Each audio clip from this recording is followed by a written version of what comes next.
วันนี้ พยายามเลือดดูเท่าสังเกต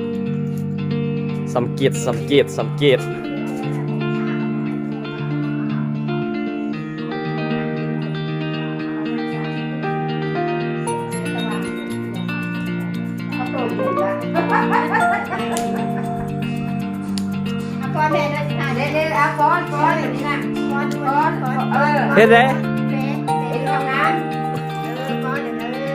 เดี๋ยวมาหายน้อยเด้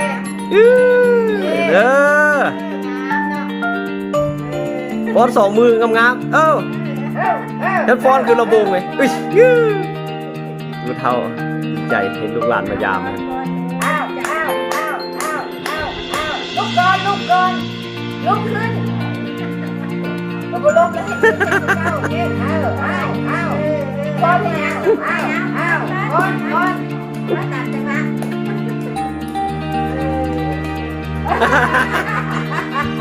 ไม่ไรแท้มาที่เมนมาดิ2 มือโบเมื่อยเนาะ2 มือเนาะ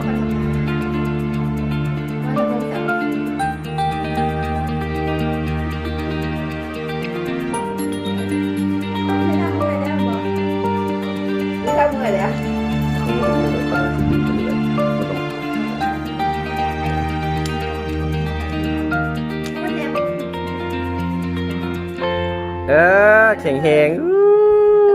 หลายทายไปเบิ้งเนาะทายไปเบิ้งเด้อหลานได้รอดได้มานี่นะหลานดูไอ้น้อยเอ้ย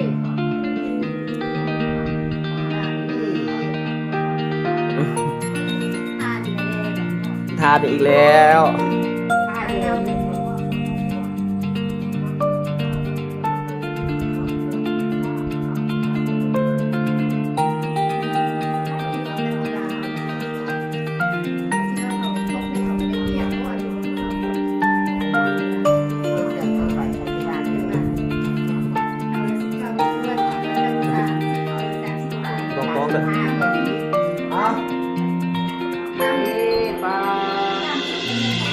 ไม่เด้อ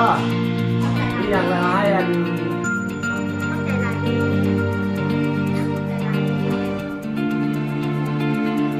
ม่ต้องเข้าใจให้อันดำซื้อไม่เด้อไม่ใช่ที่อย่างบ่อยดำซื้อดีเด้อ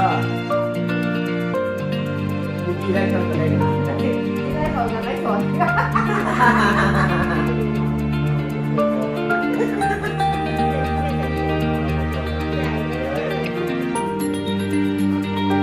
ไล่ไปได้ก็ดูเป็นผมไปไปได้เป็นผม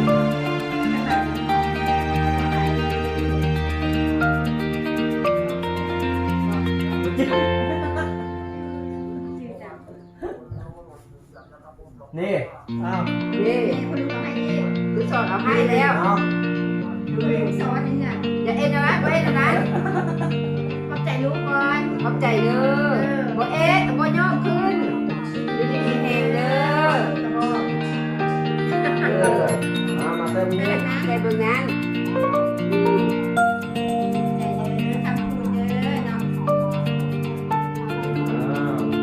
ให้ใหญ่ให้สูงบ่ให้ใหญ่ให้สูงเด้อบอสไอ้บอสมาพี่หันไปตู้พี่มั้ยหันตู้แห้วไปเข้าไปด้วยหันไปตู้แม่เห็นบ่นี่ได้ลูกไอ้น้อยนะอาข้าไปตู้เลยดีแม่เด้อดีสูงเด้อเป็นเป็นกับตู้เด้อเห็นบ่หลานนี่อันนี้หลานอันนี้น่ะไอ้น้อยนี่หลานน่ะอันนี้เล็กอันนี้น่ะไอ้น้อย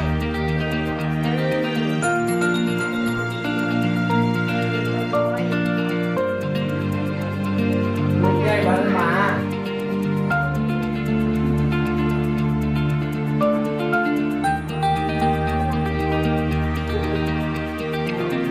เอาขาขึ้นไม่เอาขาขึ้นเลย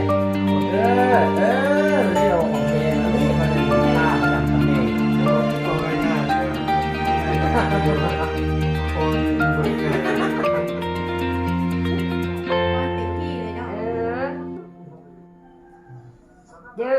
บจ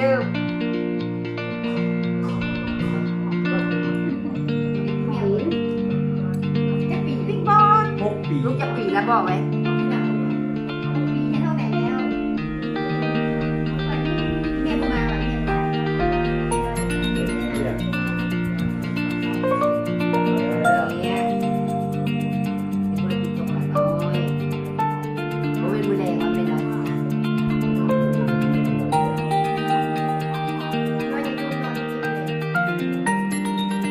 นอนเล่นเรียกว่าตอนเมื่อไรนะ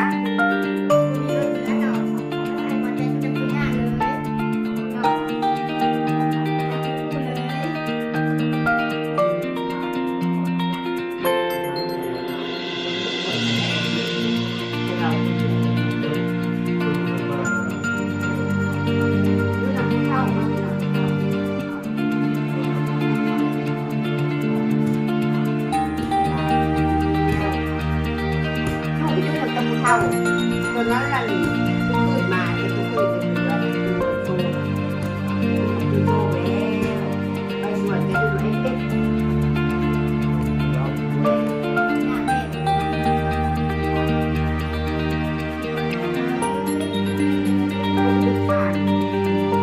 ทำหน่อย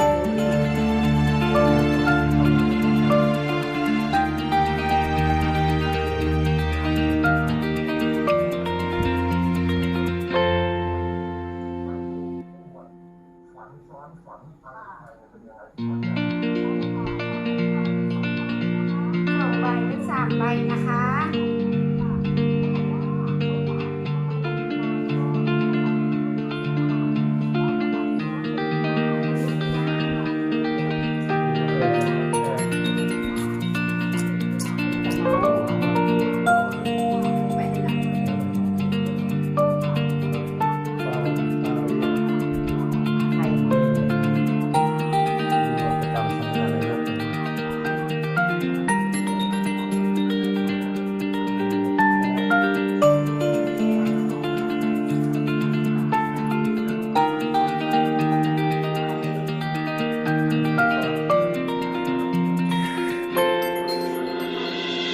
อยู่ได้เป็นยังไง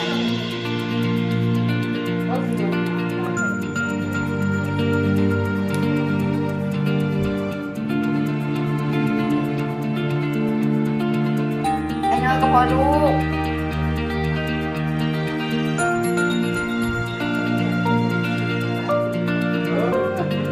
เอาดีเป็นมือตัวอันนี้เป็น200อันนี้เยอะเลยน้อย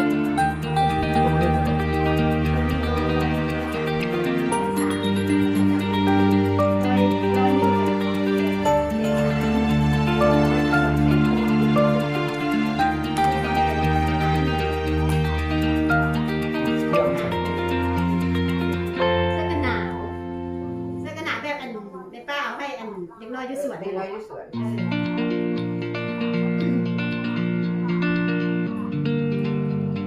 จะขายที่เส้นปลาย พ่อแม่ถึง38,000 นี่หรอ เสื้อลาวเป็นรุ่นๆเลยหนังหนา มั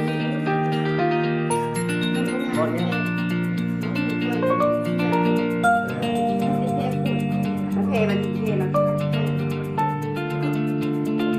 พอดีเขาส่งไปไทยนะ ตีกามากเลย ยุ่งกันซื้อ มันเป็นของไทยกินของพ่อ มันซื้อหลายโรงงานมาที่ไม่ดีว่าเครื่องมาตีกาโรงงานเสื้อผ้าโรงงานเปลี่ยนเมื่อไหร่ ส่งมาแล้วของต่างประเทศเนาะ ตีกาไปของเราตาบริษัทของเขาเลย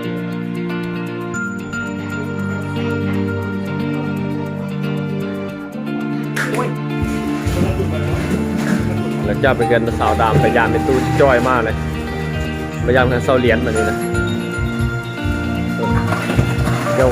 เจ้าผ้าใส่น้ำก้อนอยู่เซเดียผ้าแหละ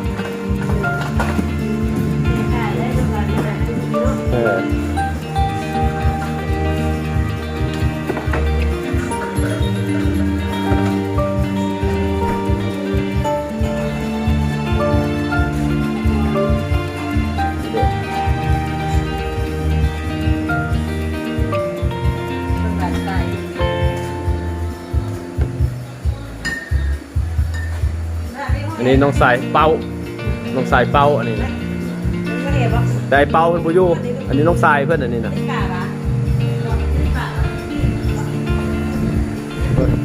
น้องไผ่เบิ่งน้องไผ่เพิ่นแต่งนี่น่ะป้าโน่นไปฮู้แล้วนำมาเด้อคำพุ่งเด้อคำพุ่งเด้อ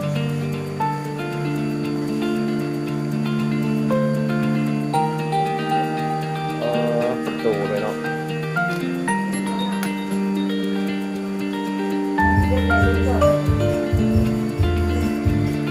เป็นเงินเสาเสิร์ฟใครต้องการเสาเสิร์ฟเสาเสิร์ฟอยู่50อันนี้นะ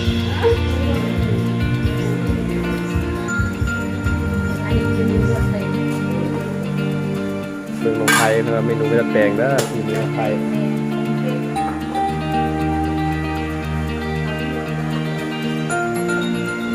สาวกับน้าบ้าวมาอยู่วันนี้นะมาวันนี้วะตอนนี้เป็นขาคู่มือปืนเก้าไปขาคู่มือปืน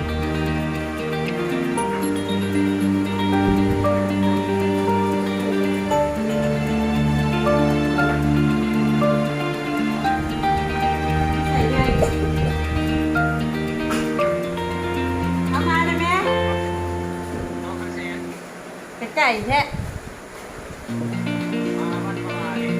ว้า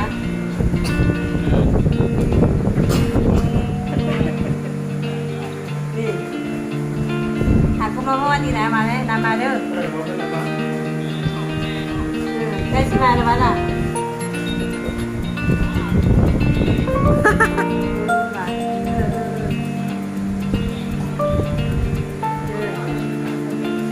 ผู้ใดเห็นเปลี่ยนเป็นเรื่องกับประมาณน่ะเริ่มตั้งกันมาเริ่ม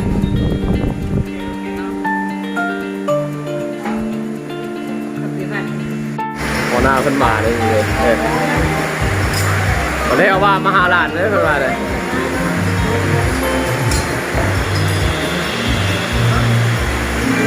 เล่นแต่ขมวนมาฮอดเลยอันนี้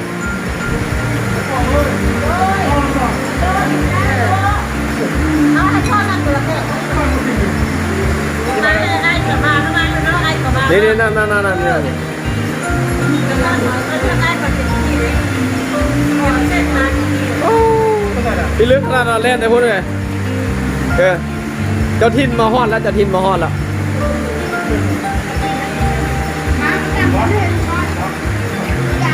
บ่เอาก็น่ายางก็ได้บ่มุด